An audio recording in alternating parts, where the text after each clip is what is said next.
After some unprecedented massive delays in production, I'm finally recording the videos for my Legends attacks using this surgical EDrag army that so many people have been asking for.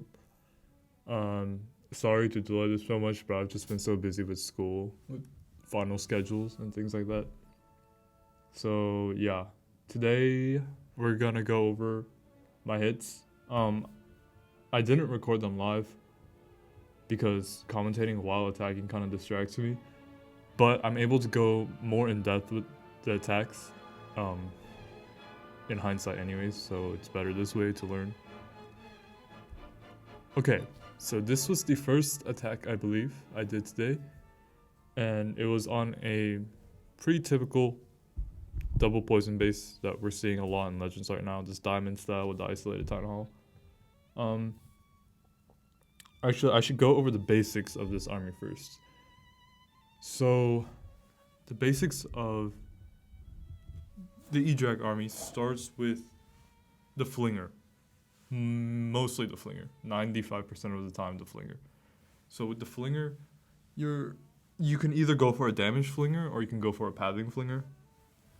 The first being you get as many key defenses down as possible, and the second being you don't really care about like taking down heavy hitting defenses, but you are setting a great pathing for your E-Drags. Yeah, and so I did the second one on this attack, I believe. I Flinger from 9, which gets me a pretty large section out, because once you take these out, this trash you can clean up pretty easily with Inferno Dragons or minions or archers, whatever. So that just carves like a square out from the corner, which is very good for pathing. Okay, so yeah, first step of the basics is the Flinger. Next is setting up your heroes, thinking about where you want to send your king and queen. You use the king to tank for the queen. So you want to put your queen down first to set up the giant arrow, and then you put down the king down after the queen chooses a direction. A mistake I see a lot of these new air spammers making is they put down the king immediately after their queen. And so what happens is the queen and king are much more likely to split, and like the king is likely to go off on his own much farther ahead of the queen. So the king will just die and then the queen will die later. They're not working together, which is what you want. And then, yeah, pretty much sending in your E-Drags after that. And then controlling the damage, mitigating damage with totem spells, overgrowth, raging in the right spots. Now, I do a surgical entry on my attacks. It's not something you have to force, it's not something you should force. So you have to recognize when to use it and when to not use it, because there are definitely times where you should not be forcing surgical, and if you do, you will fail. It just so happens that the current base meta that is built against the Hydra is pretty nice for surgical entries, which is why I'm doing so many of them. I think I did 5 today out of 8. Yeah, which is unusual. Like at the beginning of the season, I would maybe do like 1 or 2. But yeah, that's pretty much the basics. It's kind of hard to explain without going over an attack. So let's just go right into the attack and go over the basics. So I'll speed up the Flinger part. So during my planning phase, I will primarily think about my Flinger. Now this is an easy Flinger because there's nothing that outranges my Flinger. But you'll see later on there are harder Flingers that you have to use Headhunters, Totem Spells, and Inferno Dragons to properly set up the Flinger, because a lot of people are now sending the Queen or the defensive Queen or the defensive RC to outrange the Flinger, but you can take care of this with Headhunters and Totem Spell or Inferno Dragon. Yeah, but I'll speed up the Flinger because it's kind of boring and you know what's going to happen. So I always test The reason why I sent the Rocket Loon is because there could be deep Teslas that my Barbarian didn't pull. And Teslas are always just extra free packages for the Flinger. Oh, okay. So here I kind of skipped over it, but yeah, as I'm doing the Flinger, for time's sake, I also do the Surgical at the same time. So on a diamond base like this, if I send in the EDragons from here, and my heroes here, then my heroes will funnel this side pretty well. Maybe 1 or 2 will split off. More than 2 EDragons will split off. But they'll continue going around this top side. They'll go around the top side and avoid the mono and the revenge tower and the CC, which is kind of a huge problem if your main army avoids that. So yeah, I mean the builder of the space obviously knew what he was doing. So to counter that, what you can do is surgical EDragon one side, and then send your main army on the other side. Because then what the surgical does is it cuts off the dragons and it forces them back into the core. And you'll see. I mean, I inverted it from the way I explained it, but you'll see what I mean. So I surgical this side. And you see that all of these defenses are gone. So that means if I send in the EDragons from here, they won't continue going down this because there's nothing here now. So they'll go back into the town hall. And this is what you would not be able to do if you're running a Hydra army. So I send my heroes in from there to funnel that side. Rocket Loons to take care of that air defense early. And then I'll totem right here to tank for the Monolith, as well as the Long Shot Guardian. And the Super Wizard Tower.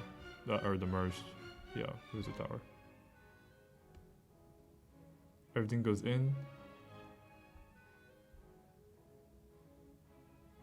I'll use Warden early there. Now there are only 2 EDragons here, but the Rage is worth it because the chains are really good here. It's better than raging here because this main pack is gonna shred through this anyways, with or without the Rage. But this, they need the Rage.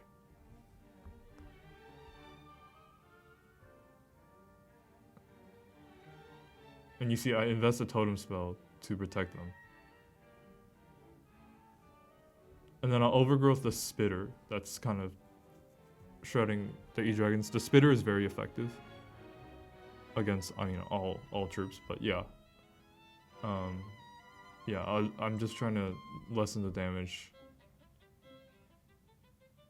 And you see, I'll use totem spells to tank for the Revenge Tower and the Monolith. And my Flinger is still alive, so that's doing great. And then I'll speed up this part. And then you use King ability. Sometimes you might be able to snipe something with your Spiky Ball. Yeah, just keep an eye on like the direction the Spiky Ball is going to go and see if you can snipe important defenses. But generally be patient with it, yeah. That's the first attack. Okay, this is the second base I hit today. It's a very common base.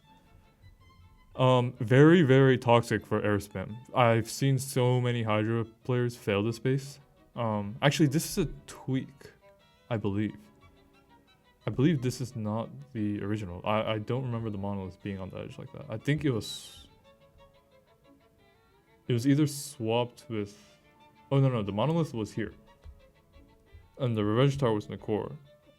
And then this was where the Monolith was. But it was a long-range version, I think. Okay, anyways. Yeah, this overall base shape is very annoying for EDragons. Because this side is so long, but this side has so much damage and the CC. And like these inner air defenses. So it's kind of hard to know where to go from. And because the walls are open here, like you see these compartments are not closed. If you send your heroes in from here, your heroes will go to the core and they will get destroyed. Yeah. Okay, so let's see how I take on this base. There's a hidden sweeper here that doesn't really do anything. So there is obvious Flinger value here. You can use the totem to tank for the Flinger. tank the Expo. Another thing to note about the Flinger is when you're going after a defense that's covered by a ground Expo like this, you want to like continuously tap. When I plan, I like continuously tap these, and I check where there's a gap between these ranges, and that's where you put your totem spell, so that only the Expo is being distracted, because this is not going to hit your Flinger anyways, and it's just going to take your totem down faster. So yeah, put it in that tiny gap you see. Yeah, so I'm going to Flinger from 6 here. You can also Flinger from 12, it doesn't really matter, that's just what I did. So you'll see, yeah, I'll always test with Barbarians and Archers. And Barbarians test deeper into the base than Archers. Archers, I mainly bring Archers to chip down trash damage, trash buildings that like, that are free, that are not covered by any defenses, or to take down skeletons from the skeleton traps.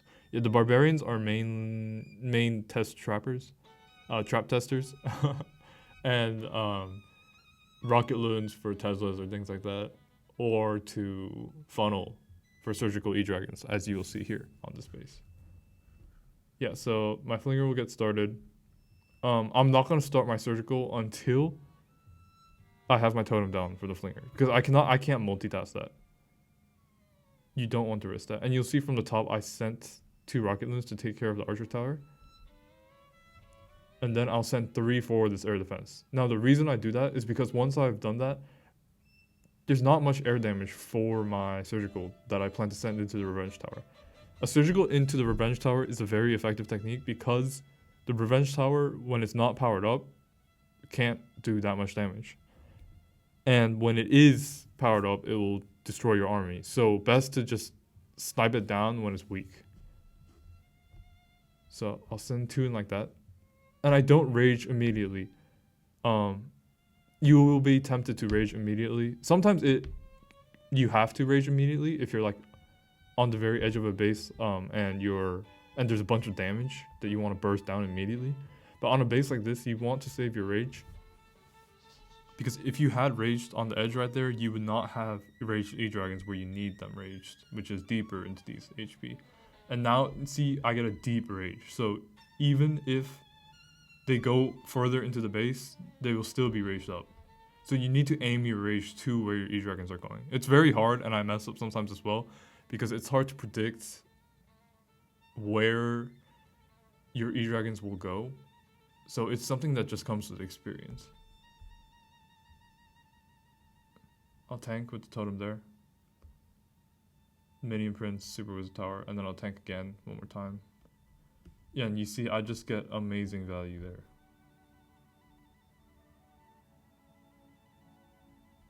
Like that whole side is just cut out. And with a surgical entry, you can afford to even enter with your main army at like 1 minute 30 seconds. I've tripled going in at 1 minute 20 seconds. But if you did not do a surgical entry, then you need to go in at like 1 minute 50 at the latest. Otherwise, you're gonna time fail, especially with the overgrowth. So here I see rocket loons come out, so I immediately totem to tank, because I don't want my king or queen to die immediately. If your king or queen dies like first few seconds, then you're kind of cooked, because you need them to like continuously spin on the outside. You'll see I should be raging soon, but I tome early, because of the rage multi. I already used my freeze on the rocket loons, and the totem does nothing against this. So you have to tome, kind of. Yeah, I'll rage just to like get through that section quicker. Right here, I should have used the Minion Prince ability, but for some reason I didn't. So I just use overgrowth here. Yeah, I should have overgrowth this actually and the multi, because those are easy to end on. I actually don't know what I was doing. I kind of messed up with the spells here, but you'll see it triples anyways.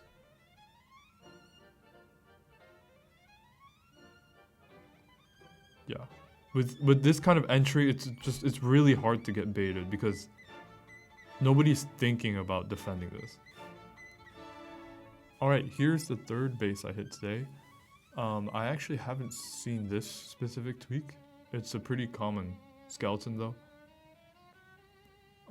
Yeah, this one I do not do a surgical because you don't need to force it. It's kind of a cookie cutter technique. You flinger one side, you heroes the other side, you go straight down the middle. So here you'll see me tank for the mortar. Oops. Yeah, I use archers to tank for the mortar as well when I don't want to use rockets. So my flinger was actually baited here.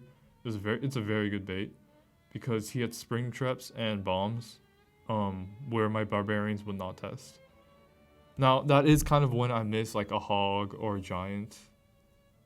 But it's just something I have to sacrifice. I need the 3 headhunters and the inferno dragons because that just gives me a flinger entry directly into a defending hero, which is really strong on some of these rage bases you'll see later. But yeah, if I had like a hog or something, I could have tested that, but I don't.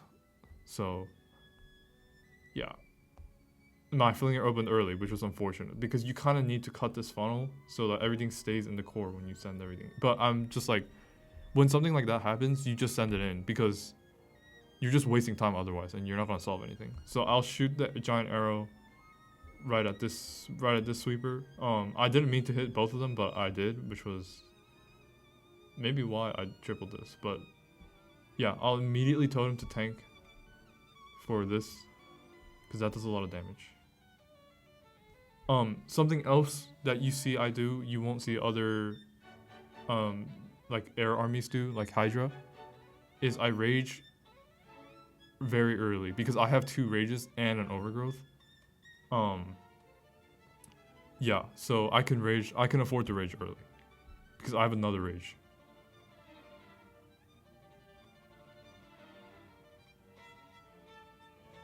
And then I'll mini prince ability of the core. My king is working on the outside. I'll use totems to support my heroes as well. I'm not afraid to use my totems to save my heroes. I think I desperately try to use king ability here. Let's see, to funnel. No, I don't. I actually didn't. Because stuff started going in the core here. Yeah, and then here is where the freeze is useful. This is why I bring the freeze. Because sometimes, even if I were to totem here, like, if the revenge tower might start splashing on stuff because it bounces. But, like, even more importantly, the multi. Like, I cannot... The totem doesn't work on the multi, so I have to freeze it. Tank the monolith there.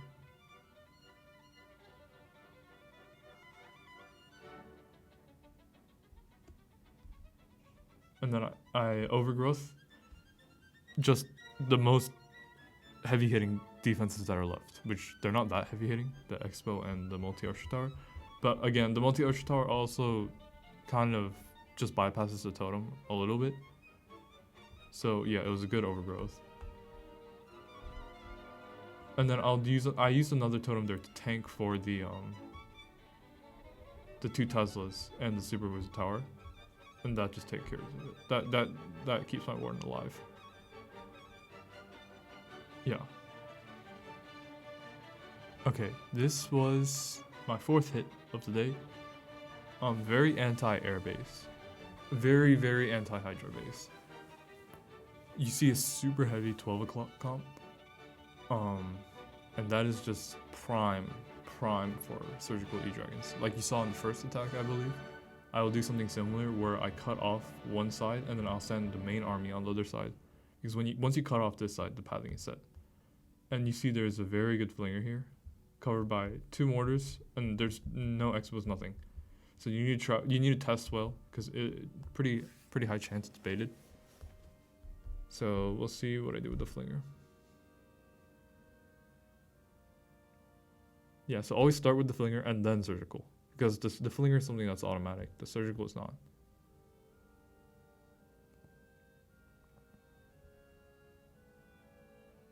I let it work for a bit, and then yeah, once it's like done some, then I'll just send in the EDragons for time's sake mainly.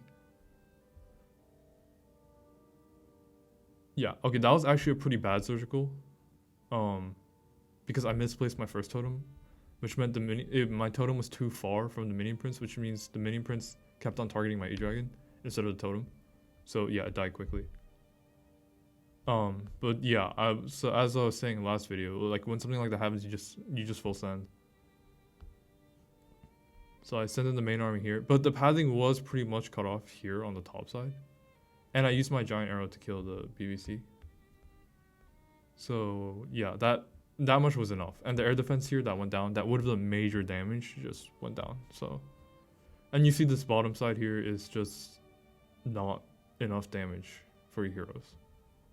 And on this base, it was actually good to send the flinger here. Because if I had sent the flinger on this side, that means I would have sent my heroes on this side. Which means they would have faced the monolith early on, which you don't want.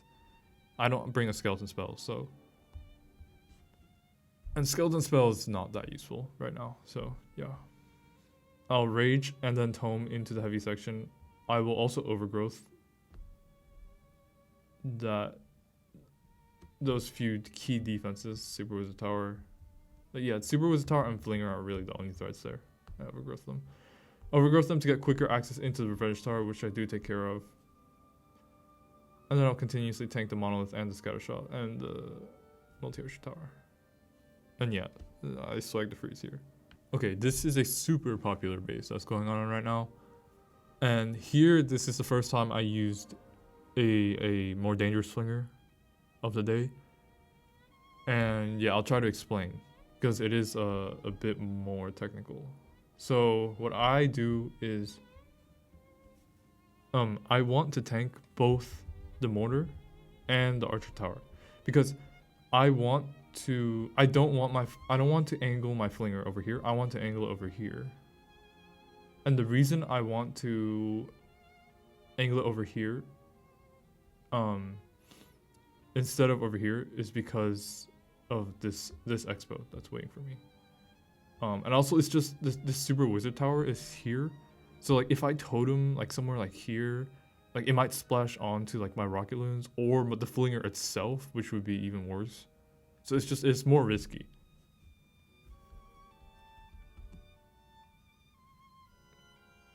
Okay, so I will check what I'm doing right now. I remember what I was doing. I'm checking the ranges of these three. And I'm checking the spot that is the farthest away from this combo archer tower, but also is in range of all three of these. And that's the totem I'm looking for. So if you quickly switch between these, you can see the spot is like somewhere like around here. Now, you don't have to like get it exactly right, but as long as it's like within. So the totem pulls the Teslas. Yeah, I didn't know there would be Teslas here. Like people tweak the bases, so the last one I hit, the Teslas were not here. So the totem pulls, which is why it's so good to put down first. So I'll use rocket loons to take care of it quickly. And I use rocket loons to take care of the mortar because I know the totem is dying at a rate where my flinger will not take down the mortar before the totem expires. So I needed to take this down. And then I'm chilling here for a bit until this goes down.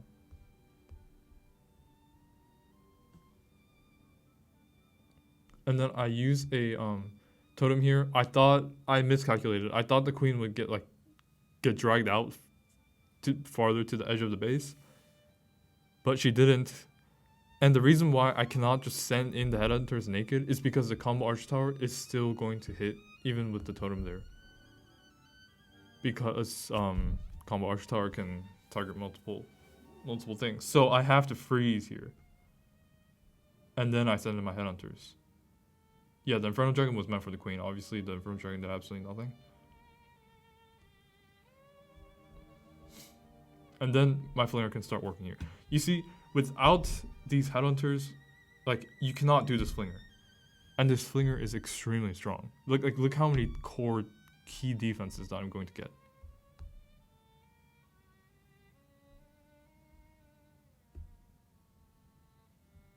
Okay, and then the flinger will just continue to work. And then what I do is I'm testing for traps here. I will surgical the other rage tower.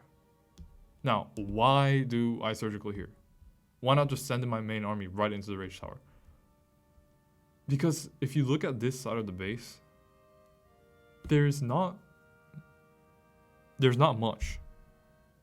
Like, if you just neglect all of these walls, if you just imagine all of those walls didn't exist, if you just imagine it was all empty space, then you wouldn't really find many buildings. Like, the walls just give the illusion of it being heavy, but it's a very light section of the base. This is heavy. If I can make this a light section by doing a surgical, I don't have to take all of it out. If I can just destroy half of it maybe, then I can send my main army into the lighter section of the base. I don't need 2 rages for the lighter section. I only need 1 rage. So what am I going to do with the other rage? Well, then it gives me the idea to do a surgical, because like 2 rages are not going to be that effective. At most, they'll just like speed things up, but it won't be anything critical. You know, I won't need like critical E-drag chains over here. Over here I do, but I don't need to send in my whole army to do it. I use that Inferno Dragon right here to keep the E-drags tight into where I want them to go. Sometimes you can also use the monolith to direct defending heroes to get chains, like move the king. The king is very tanky, so you can move the king like next to a defense and you can chain that way. I didn't do that here, but yeah, I'll keep toteming. And then yeah, that's all I want. That's all I need. Like, that E-Dragon could die right now, I would not care. The Inferno Dragon continued down. And then I'll send in. Notice how I'm waiting on the king. I haven't put my king down. See, once like, now I know the queen is going to go in this way, because there's nothing here now. So then I can put my king down. Yep. King goes in front of the queen. And then I overgrowth here to send everything right into the revenge tower. So this is a directional overgrowth that I use in the beginning of the attack.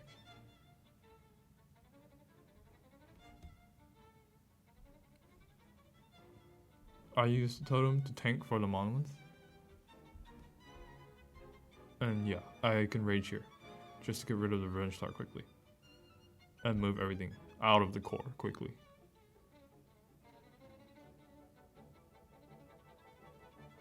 Yeah, and yeah, I have my minion prince ability gets swagged. I should have pressed it when I was approaching, but I didn't.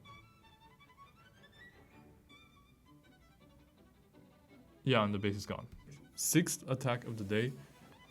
This was, I had not seen this base before actually, but the overall composition is pretty familiar.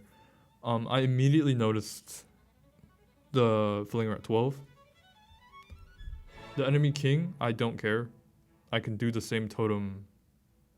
Actually, for the king, I prefer the Inferno Dragon. Just because it's an Inferno mechanic. Yeah, but you can splash. If the defenses are 1 tile apart, the flinger will splash. And then I can grab this too, which is pretty good. So I knew I was gonna flinger from 12. But then I was like, what am I gonna do next? Because if I flinger from 12, that means I have to send my heroes from 3 or 9 and then put my E-dragons in between. But that leaves 2 multis and both spitters, a CC and monolith. That actually leaves all 3 multis on the opposite side of where I'm coming from. So that was kind of dangerous.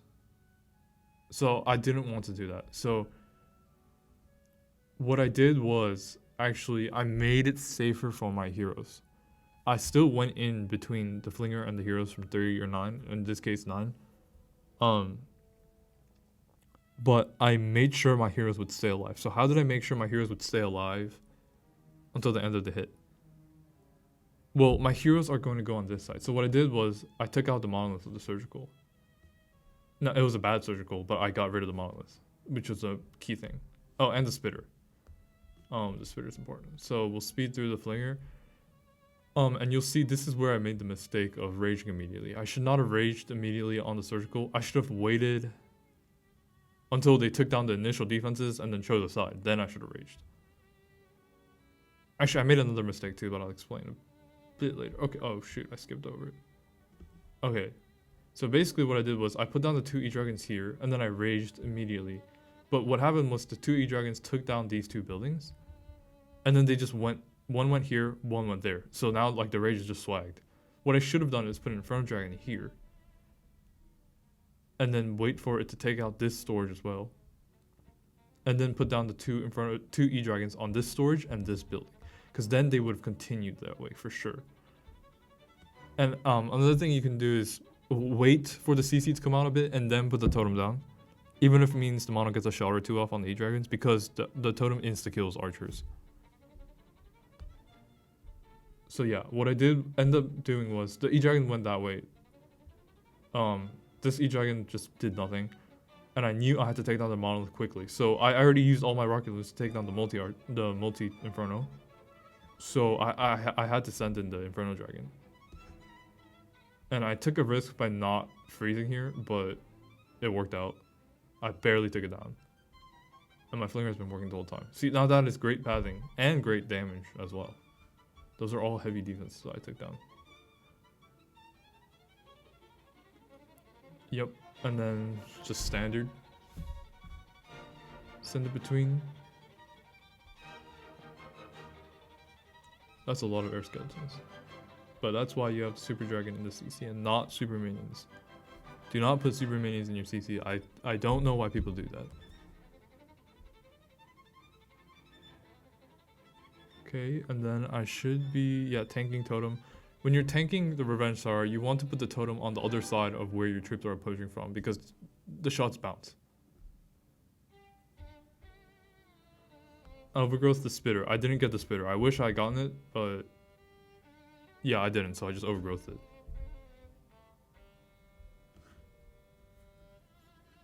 And you see there's just too much alive. I wanted to show you guys a base I failed. I failed twice today. One was a 1-star, which it was just a really bad mistake I made. It's not like I'm not like confused by how I failed it. It was just a slip of the hand. But this fail was close, and I don't remember exactly. We'll see. But I think I invested too many totems into Flinger. I want to see what happens. So this is another popular style. I do the same thing essentially as the other one I showed you guys. I Flinger, and then I Sui the surgical EDragon one, and then I go into a side where it's like where this area is light, as I was talking about, if you ignore all the walls. But the thing that's different about this tweak is that it has the ground expo pretty early on, so you have to face that very early.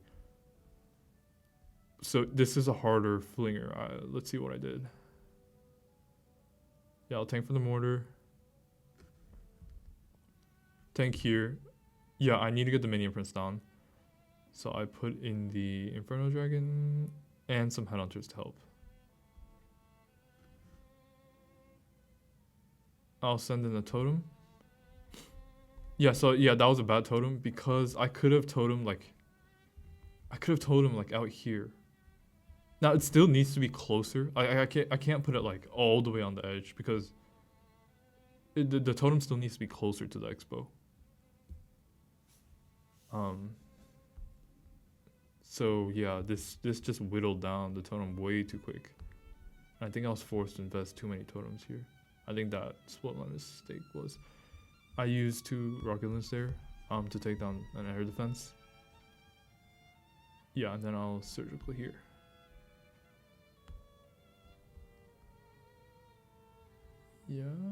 Yeah, my Flinger opened early because the totem went down too quickly. Yeah, like that's a good enough surgical. Oh, I remember what happened. Okay, this was not completely my fault. I know why I failed. The giant pulled a king and all my EDragons followed it.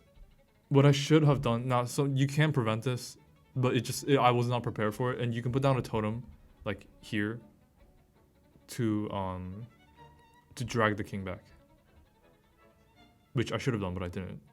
And also this headhunter was doing major damage to my minion prince, so I just tome. That's not a bad tome, but yeah, I believe this ended up being time fail actually. But you can see, like, if I had just fixed, like, either drag the king back or invested another totem for my flinger, then it would have been perfectly fine.